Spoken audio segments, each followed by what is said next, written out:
So in this video, I'm going to talk about the two things that I believe wholeheartedly that you must have dialed in order to stay healthy, be healthy, and continue to thrive.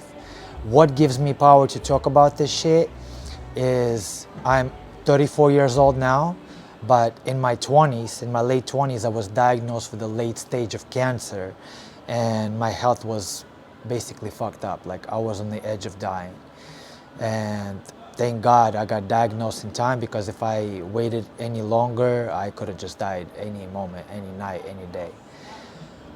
So, but like I said, I'm 34 years old now, I'm alive, I'm healthy, and I've been cancer-free for 5 years now.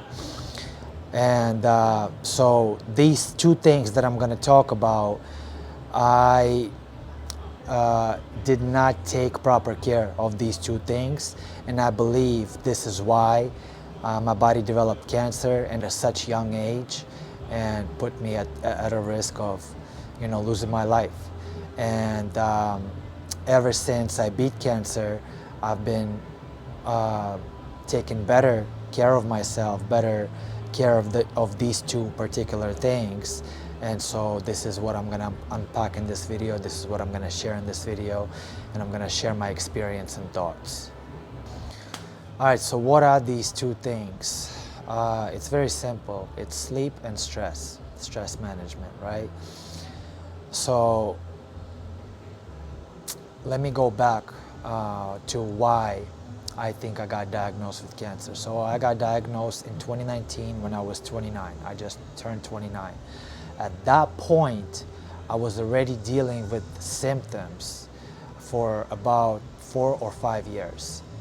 So my initial symptoms started in college. Initially, it was a skin problem. I was dealing with itchy skin. I had this like almost invisible irritation on my skin, but it would get really itchy, especially at night. Like oftentimes I would wake up in the morning and realize that I scratched myself till I was bleeding, basically, when I was sleeping. So that was the very first symptom, and then gradually my symptoms grew. Like the irritation and the skin issue got worse over time, and then I started dealing with these discomforts in my chest and back, which gradually the little discomforts grew into tightness and pain. By the time I got diagnosed, that pain was basically unbearable to the point where I couldn't even get horizontal, Anytime I would lay down, I would just be in a terrible pain. So, a couple of weeks before my treatment started, at a point where I was already diagnosed, right? I slept in a chair those last few weeks before my treatment started, because I just couldn't fall asleep laying down because I was in a lot of pain. And other symptoms were that I had a lymphatic system cancer called lymphoma, and the tumors got so big that I already got like lumps on my neck, and my armpits were like puffy and stuff like that. That's why that's why I'm sharing this, and that's I'm basically trying to paint the picture of what I was dealing with, and then I'm gonna go into why that happened, right? So the skin, the pain inside of me, right? Mostly I felt it in my chest and my back. The lumps on my neck, I became visible at a late stage already. And another symptom was night sweats. So on random nights, I would wake up in the middle of the night sweating like I just came out of sauna. Like not just sweating like I'm sweating right now because I just worked out and it's hot out here. I was sweating like I just came out of sauna. Like the entire mattress underneath me was just soaked in my sweat. So sometimes I would have multiple nights in a row when that would happen. Sometimes there would be a period of time when that wouldn't happen, and then it would happen one night, a couple nights wouldn't happen, would happen again, you know what I mean? So it was kind of random with those night sweats. But those were basically my symptoms, right? Skin issue, the pain inside of me, the lumps, and night sweats. So now let me talk about why do I believe this happened. So I already mentioned the sleep and stress, right? So this whole thing started, like I said, when I was in college. And back in college, I was a competitive swimmer, and we would have practices 2 times per day. And you know, I was definitely overdosing on my caffeine intake. Particularly, like I was definitely overdoing it with the pre-workouts. I think at the end of my sophomore year or maybe junior year, I discovered pre-workouts, and I was like, holy shit, this, you know, this really boosts up my energy for a good workout. So, and you know, being young and immature and uneducated, I was definitely overdoing that thing. Like I would do, you know, the serving of a pre-workout would be 1 scoop, which would be like 150 or 200 milligrams of caffeine. I would often double scoop it 2 times per day, you know, so my caffeine intake would be just crazy high. You know, I would do it twice a day, like I said, before morning practice, and then morning practice would be like at 7 a.m., 7 to 9, and then evening practice would be like 3:30 to 6 or something like that. So I would do it before evening workout as well, and oftentimes going into evening workout, I would feel like just tired, you know, because my morning dose wore, like basically wore off, and I felt like I needed that extra, so I would add extra scoop or whatever, or half a scoop. And it just fucked me up, man. It fucked up my central nervous system, and overdosing on caffeine just, like I said, fucked up my CNS, and definitely fucked up my sleep. I obviously had trouble falling asleep, and my sleep quality, even when I would fall asleep, would just be garbage, you know. But then I would be in that cycle where I would repeat it day in, day out, because bad night of sleep caused me to feel like shit in the morning, so I would rely on extra caffeine, you know. And I was in that cycle for months at the time. And basically I was just addicted to those pre-workouts. And eventually I just started feeling like I would have more anxiety. I dealt with panic attacks a lot, especially my junior and senior year college. And on top of that, you know, I was born and raised in Ukraine, and that was around the same time, like my junior year college, when the whole initial war in Ukraine started, right, on the eastern side of Ukraine. That's where I'm from. I'm from Donetsk, Ukraine. And so I'm not gonna get into details, but my parents were almost killed, and you know, they had to like flee the country like really fast. You know, they didn't have much money, and they came in here without speaking any English, didn't have any jobs, and I was swimming, but I was you know, I was in college on the scholarship for swimming, and at that point I felt like quitting. I didn't want to swim anymore, but I felt like I had to, because my swimming, you know, scholarship paid for my tuition, so I felt like it was my responsibility to finish what I started. But at the same time, we had like no money coming in, so I was like, what do I do? Like, do I quit this and go find some work so we have some money coming in? I mean, my parents came with some money, but we burned through it really quickly. Anyways, I'm just trying to paint the picture why I was really stressed the fuck out. That's one, and my sleep was garbage throughout this entire time. So that started about my junior year college, and continued. I just continued to be stressed a lot, and my sleep was terrible.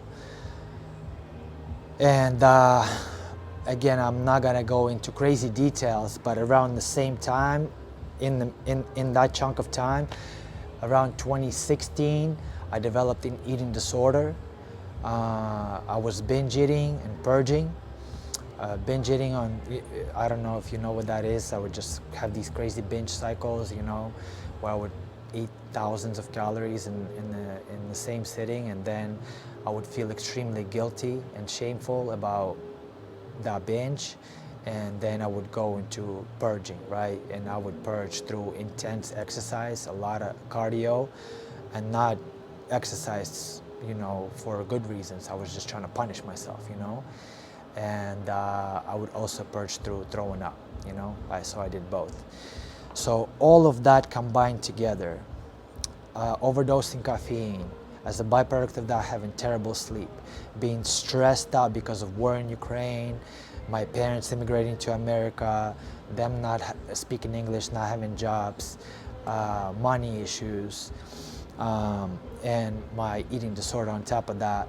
I was just in my nervous system was in a sympathetic state, 24/7. All the fucking time I was stressed out. At no point I felt like, now it's time to chill and relax and recover. No, I just was stressed out, worried, scared all the fucking time for months at the time and years at the time at that point. And so that's why I believe, no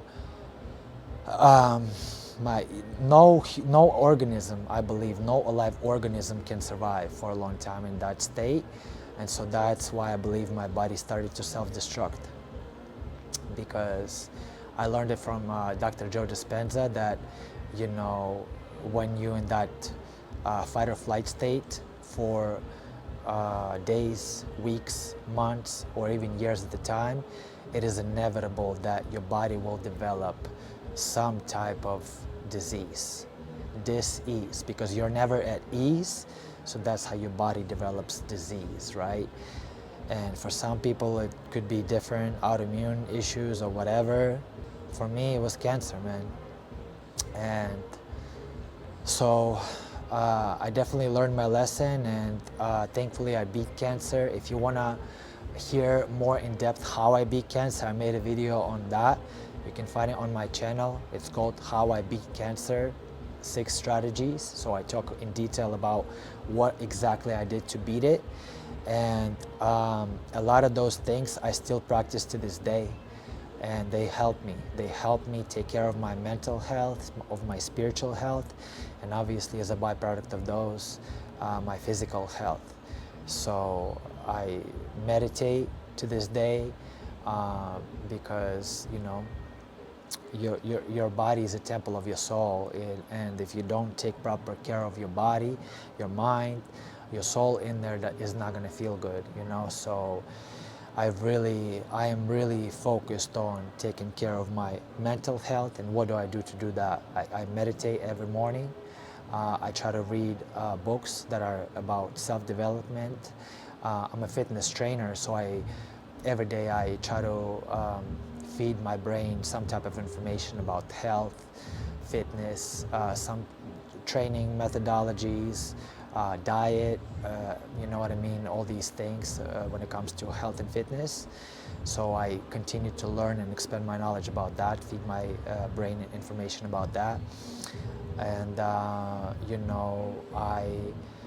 I try to make sure to dedicate time to, just chill out, go on walks with my family, spend quality time with my wife and my son, go to parks, spend time in nature, go on hikes, really take time without my phone, decompress. I definitely dialed in my sleep because I don't do pre-workouts anymore. I drink coffee, but I cut out all caffeine by 11 a.m. After 11 a.m., I don't do any more coffee. And my bedtime is dialed in. I never go to bed later than 10 p.m. Normally it's around 9:30 p.m., but at the latest, no matter what happens, it's 10 p.m. And yeah, I believe that this is how I continue to stay healthy. I got diagnosed at a late stage My staging was 3B, lymphoma, so cancer was in my neck, chest, and stomach, and I was having all those severe symptoms which I mentioned earlier. And you know, it took me a couple months to beat it. So October 2019, I got diagnosed. January 2020, a couple months later, I was already in full remission, and I stayed in remission ever since. So I'm completely healthy. I feel good. My energy is great. My strength and endurance continue to improve. My mental health is well. You know, I have my ups and downs just like anybody. Some days I feel worse than others, but no matter what, I stick to my routine and I continue to do those things that make me feel better. And what are those things? Making sure I go to bed on time and I get quality sleep. I wake up and first thing in the morning, after I brush my teeth, I meditate. I try to read some type of self-development books, you know, first thing in the morning to feed my brain that positive information and create positive momentum for my day to carry me through the day and help me have a successful, good day. And obviously I work out regularly, three strength training sessions per week, and then on other days I do some type of cardio that I enjoy. I really enjoy boxing, jump rope. You know, we go on walks a lot with my family, like I said. So yeah, so taking care of my physical body obviously is important, so I do that. And I try to minimize processed foods. Most of my diet is healthy, nutritious foods. I eat, you know, I would say 80-20. You know, I'm not gonna say I'm like perfect when my diet. I'm just like everybody, like to have my dessert sometimes and go out and have some greasy wings or pizza sometimes, and that's fine. But I wanna say, no matter what, 80% of all the food that I eat is healthy, nutritious, whole food. So lean meats, fruits and vegetables, starches, that type of stuff. So yeah, the main takeaway of this video I want to be is make sure you take care of yourself. Your mental health is just as important as your physical health, and sleep is king. Sleep is where your body recovers, heals, that's the place where all the necessary repair for your physical body, for your central nervous system, for your brain, all these processes, necessary processes, that's where they happen. So sleep is number one. Sleep is king. Make sure your sleep is consistent. Make sure you get at least 7 hours per night. Make sure you don't drink caffeine in the second half of your day, to make sure that even, you know, when you do fall asleep, so that quality of your sleep doesn't suffer. You know what I mean? Yeah, so this is what I do to make sure that I stay healthy. Like I said, I got diagnosed in 2019, beat cancer by 2020, and right now it's July 2025, and I'm in great health, I'm in good shape, and you know, I continue to improve it, continue to thrive, continue to move forward with it. So this is what I believe gives me the right to share my experience and provide value to some of you guys. Yeah, this is it. I'm gonna wrap it up here. If you think I missed anything, if you have any questions, please feel free to drop them in the comments below. If you wanna connect with me, if you have any other questions with me, you wanna talk to me one-on-one, feel free to get a hold of me on Instagram at shark.strong. And yeah, thank you. I appreciate you watching my video, and I'll see you in the next one.